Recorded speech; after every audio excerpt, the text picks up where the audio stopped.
You couldn't even go to the corner shop if you'd run out of salt. You couldn't actually think, oh, I'll pop up the shop. And so you had to phone, and somebody went and got you salt and brought it into the house. And all those basic things, and like your cleaner that used to be your cleaner that you'd had from the year dot, would suddenly come with her daughter and her daughter's friend, and they'd all come and want autographs, and so she wouldn't be doing the hoovering, she'd be sort of sorting out all the bits for the kids and things like that. The last year for me has been very weird because I did what those people did, and I now do what I do now. I'd never believed in security, and I still don't. I feel I do what I do to people that want to listen. If they don't want to listen, crap them. I don't care, right? I do it because I believe in it, and I'm giving everything I can. And you get to a point, it's very proud, and you do it, and if people boo at you, I mean, I'm really rascal, and it's like, you do it, and that's what I do it for. What I get back is incidental. He loved it. I mean, he thrived on it. It was a culmination of what he'd spent all those years trying to do.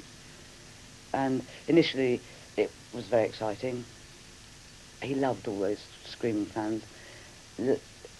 Later, it got very difficult because he suddenly realised that they weren't listening to his music, to the things that he'd written, because he's basically a poet. That's where he was. He wrote words, very beautiful words, that he put to music. He didn't write music and then put words to them. So he then, after, I don't know, 2.5 years of screamers, and they still were all screaming, he used to come home and say that they didn't really hear the song. And they'd all whack up the volume. You get Steve on bass and it would be up at number 10, and Mark's guitar, it didn't have 12 on the knob, but had it, it would have been up at 12, and the drums were turned up, and so they just played louder and louder to overcome the audience reaction. In July, the long-awaited album The Slider was released. Selling over 100,000 copies in one day, it was a mixture of self-analysis and pure rock and roll. Contained within was the beautiful Spaceball Ricochet. How can I live when all I do is play the Spaceball Ricochet? Spaceball Ricochet is a wonderful story, and it came as a title. It didn't come as a song initially. A little boy, when we lived in Clarendon Gardens, we lived on the upstairs of the house. We had the 2 floors. In the basement of the next house was a housing trust, and a little boy lived there with his mum. It's a one-parent family, which there weren't that many of in those days. And his father was black, and his mother was white, so he was this most beautiful child, golden brown, but with white blonde hair, curly hair. And he really got on well with Mark, because Mark had curly hair, and so they were like sort of positive and negative. Wonderful. He was called Anton. And one day he came in, and his mum had obviously gone up and got her dole money and her gyros and things, and she went to Woolworths and bought him a pair of baseball boots. Nowadays they're called Converse, and children spend £45 on a pair. These were 19 and 11 in old proper money, in real money, in real terms. And he was so proud of them. And he had little, like, tatty old shorts on and a T-shirt and these gleaming baseball boots. And he came and bashed on the door. Mark! I went down and let him in, and he whizzed up the stairs, haired up the stairs, he leapt up the stairs. And he said, "Look what I've got, Mark. Look what my mum just got me. I've got baseball boots." And he proceeded to run across the drawing room, up the wall, like 2 or 3 steps. And he ricocheted off that wall, whizzed up to the other side and ricocheted off the back. And he said, and he was just whizzing backwards and forwards, and Mark went, "Oh, Spaceball Ricochet," and he wrote the title down. And then Anton, they had a cup of tea and, you know, played records and hung out, and then Anton went home for his tea. And then Mark was gone, and he was upstairs, and that's how it came about. And lots of people think it's autobiographical, and it is, but it started off from Anton, who was a little boy with his new Spaceball boots. I said I love a girl. She's a genuine thing. She's a seed to be that I like.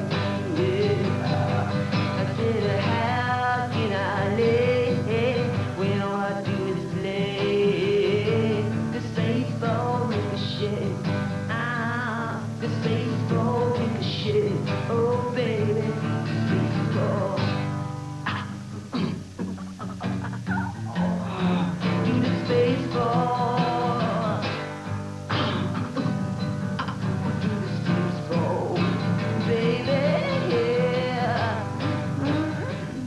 beginning to have to look over his shoulder.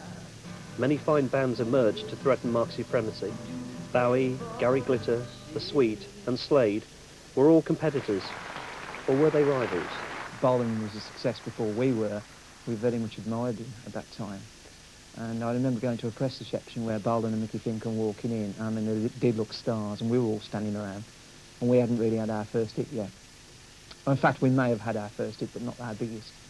And Chas Chandler, our manager, that's the bass player at the Animals, said, you know, next year he'll be as big as him. And I said, well, we thought, nah, it's mega, Bolan, you know, really big, you know.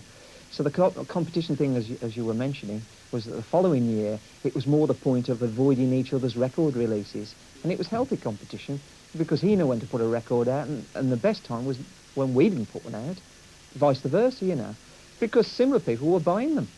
I never looked upon him as a rival because he'd already arrived.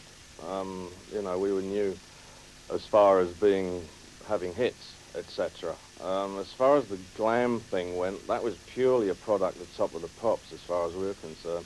Everyone was trying to get more outrageous than anyone else, so it just snowballed. It was a bit silly in some places, but it was fun at the time, I must admit. He got this hair, it was corkscrew hair and everything, and he was a very sort of attractive man, if you know what I mean. Come across really strong. Mickey Finn, everybody wanted to photograph those two, right? So you were always looking at people that were happening at the time. And I think how Bolan certainly affected me was, as respects the glam, was that at first we wore long coats, and then later Bolan started to wear like a little star, not a star, it was like a drop or something, just under his eye. I thought that was amazing, I did.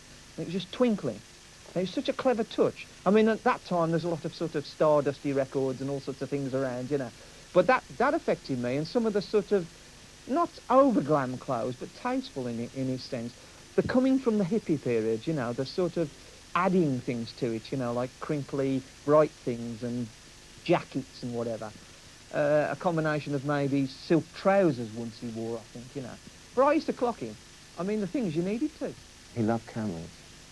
He really did. I think, you know, when we first started, we'd probably sit around for an hour or two and get to know each other. But then, as the relationship progressed, we'd do sessions that took 5 minutes because he was so good, and we could just interpret what we wanted to do very quickly. He did an interview in Melody Maker, and it was a Q&A situation, questions and answers. And the question that always used to be in black print, and the answer would be underneath. And it went something like, what do you think now you're making? And he said, I think I'm just going to go on and on and on. Sounded like Maggie Thatcher, you know. And then it said, well, what about competition? And the answer was, what competition? And then the question was, Slade, for instance. And he said, no competition. Now, that irked me for years and years. And it was a private vendetta that we should outright him and out-record him. That vendetta was there because ultimately there was a huge respect. Rivalry or not, when Children of the Revolution attempted to become the band's fifth #1, it found its way blocked by Slade.